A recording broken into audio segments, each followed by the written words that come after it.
I mean, look, if it is official, then it is. I mean, what can I do? Nothing.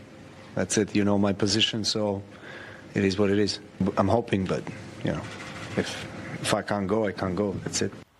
Fox and Friends weekend co-host Pete Hegseth joins us now to react. Pete?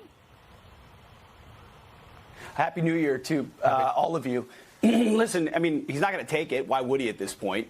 If he wants to enter the United States, I suggest he go to the southern border where he could cross and claim asylum. And he doesn't need a vaccine at this point. I mean, this is the lunacy of our policy right now. We're letting in tens of thousands of people in the southern border. Not only do we not who they are and why they're coming here, but they're certainly not vaccinated or boosted or there's no protocol there. They're just released into the United States. Yet if you're a non-citizen, we're extending this, let alone a young, healthy athlete who's made a choice about their body. And in light of all that we've learned since the COVID vaccines, I don't know if you guys saw Tucker last night. I don't know if it's been covered on this program here, but he had a cardiologist on last night that talked about something a lot of us have been seeing for a long time, that cardiac arrest in young, healthy athletes is up big time. There were 29 a year in European sports leagues before COVID. There have been 1,500 since, most of which have been fatal. There are side effects of the COVID vaccine that young males, especially boosted young males, are suffering from. The CDC acknowledges it a little bit, but they also try to put their thumb on the scale and make it sound like it's not a big deal. If you're young and healthy, you have no business getting this or needing to get it right now. Yet they're pushing it on non-citizens to play a sport for people that are healthy. This is because the left and the White House are COVID obsessed.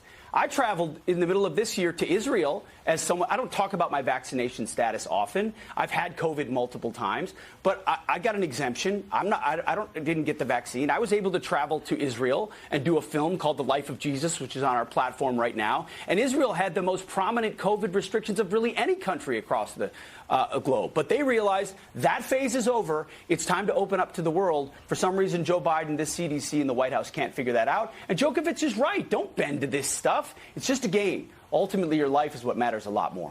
Well, what he said is, if I can't go, I can't go. The good news is this particular provision is going to expire April 10th, and it sounds like he might miss Indian Wells and Miami.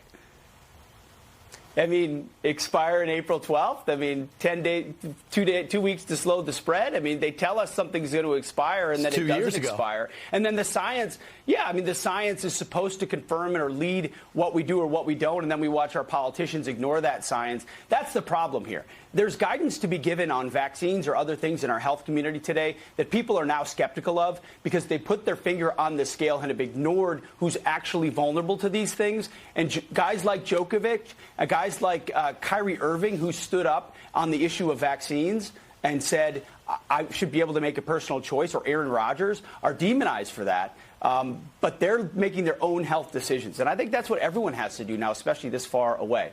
It's incredible. Right. It's insane.